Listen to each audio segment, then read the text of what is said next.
Salut tout le monde, très urgent et très incroyable.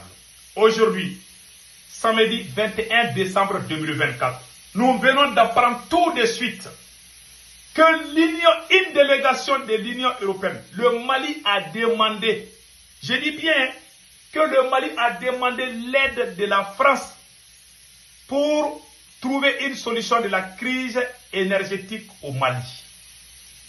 C'est pas moi qui le dis, c'est un Français qui le dit, si je ne me trompe pas. Je vais vous montrer la vidéo. Parce qu'on a écrit ici que l'Union européenne apporte son assistance au Mali. Les Français disent que non, que c'est une entreprise française qui va venir donner l'électricité aux Maliens. Moi j'ai pleuré. Je vais vous montrer ce que le monsieur a dit d'abord. Et le conseil qu'on a donné à Assimi Goïta, on lui conseille, c'est tout. Moi je ne parle pas dans les vides. Tout ce que je dis, j'ai les preuves.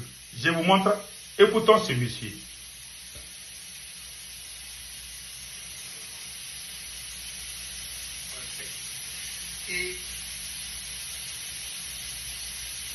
Voilà, écoutons. Et ils ont trouvé finalement une solution.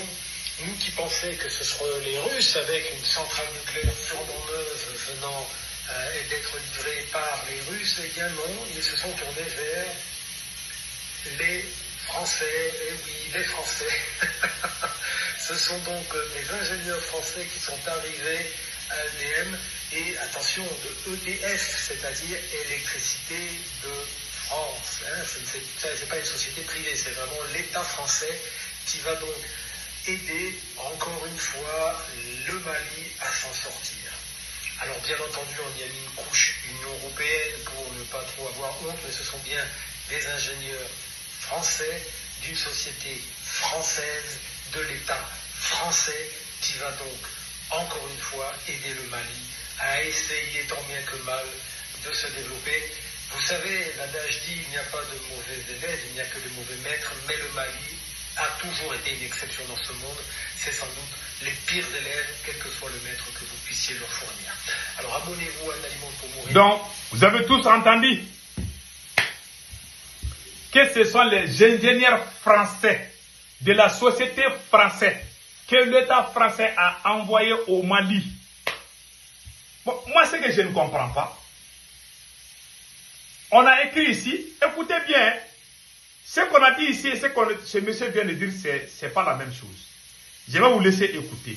Écoutons ce qui est écrit ici. Voilà. Ils ont écrit ici il y a 2 jours, crise énergétique au Mali, l'Union européenne au Mali apporte son assistance au Mali. On nous a fait croire que c'est l'Union européenne qui est venue nous aider. C'est le Mali même qui allait demander aide à la France pour la crise énergétique. Vous avez vu ce que le monsieur a dit, que pourquoi la Russie ne nous aide pas? Il est en train de nous saboter comme ça. En tout cas, si réellement les autorités maliennes sont allées en France, parce que qui parle de l'Union européenne parle de la France. C'est la vérité. Il y a une délégation de l'Union européenne qui est au Mali. Mais le monsieur dit que non, que c'est une délégation d'une société française que Assimi Goïta est en train de cacher aux Maliens. Ça veut dire que vous êtes en train de retourner vers la France.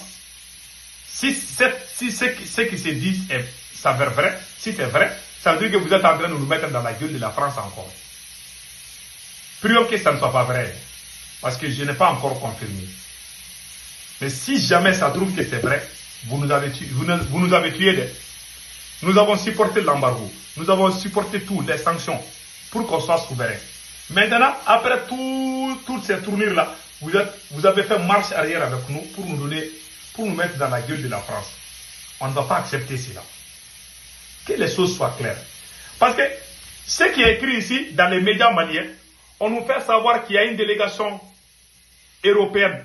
Les voilà ici. C'est une délégation européenne qui est en train de nous aider. Alors que c'est Ablaye Diop qui est venu aux Nations Unies dire que c'est la France qui est derrière ces gens qui nous tuent. Que c'est la France qui est derrière tout. Que le Mali a des preuves. Tu as les preuves contre quelqu'un qui a tué ton frère, qui a tué ta sœur, qui a brûlé ton pays. Toi, tu vas retourner vers la même personne pour qu'il vienne t'aider encore. Allah Akbar. Quelle incohérence. Le Mali dit qu'il a les preuves contre la France, que si on leur permet. Et le même Mali va aller demander à la France de venir nous aider au Mali. Ça, c'est l'incohérence. Ça ne passe pas. Maintenant, écoutons ce qu'ils ont dit ici. Voilà ce qu'ils ont dit ici, devant les Maliens. Ils ont dit, crise énergétique au Mali. L'Union européenne apporte son assistance au Mali. C'est comme si l'Union européenne est venue nous aider. C'est comme s'ils sont venus. Nous on est assis. Hein, et ils disent, ok, on veut vous aider. On est allé les demander. On est devenus des mendiants maintenant. Ils écrivent ici, c'est comme si ils sont venus. Ils ne sont pas venus. C'est nous qui sommes allés les voir. Maintenant, allons-y. Projet de doublement de la ligne haute tension 225 kV entre la centrale hydroélectrique de Manantali et de Bamako, appelée Manantali D. Visite du poste de transformation de Kambila.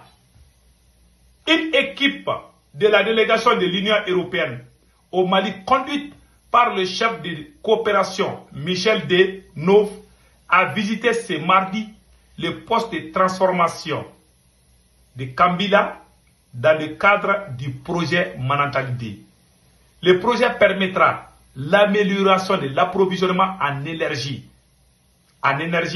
de Bamako par le doublement de la ligne haute tension 225 reliant la centrale hydroélectrique de Manantali à Bamako et la construction de 2 postes associés afin de permettre l'évacuation de l'énergie produite par les centrales électriques inscrites au plan directeur 2015 à 2030 de l'OMVS ou raccordé au réseau via cette ligne.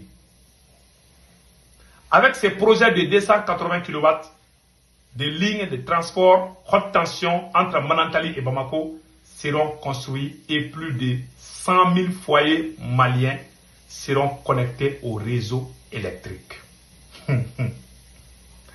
20 millions, hein, on parle de 100 000 Maliens. La maîtrise d'ouvrage est assurée. Voilà, est assurée la société de gestion de l'énergie de Manantali, SOGEM. L'Union européenne participe au financement de cet important projet aux côtés d'autres partenaires. C'est l'Union européenne qui va financer. Qui parle de l'Union européenne parle de la France. Donc, vous avez vu maintenant, il y a un peu d'incohérence, ce que le monsieur a dit et ce qui est écrit ici. En tout cas, ça sera, si c'est vrai que le Mali est allé demander aux ingénieurs français de venir nous aider au Mali, là c'est grave. Là c'est grave. Et si toi tu dis que quelqu'un a tué ton papa, a tué ta maman, tu as les preuves contre la personne, et le lendemain tu vas appeler la même personne de venir dans la même maison où il a commis des crimes.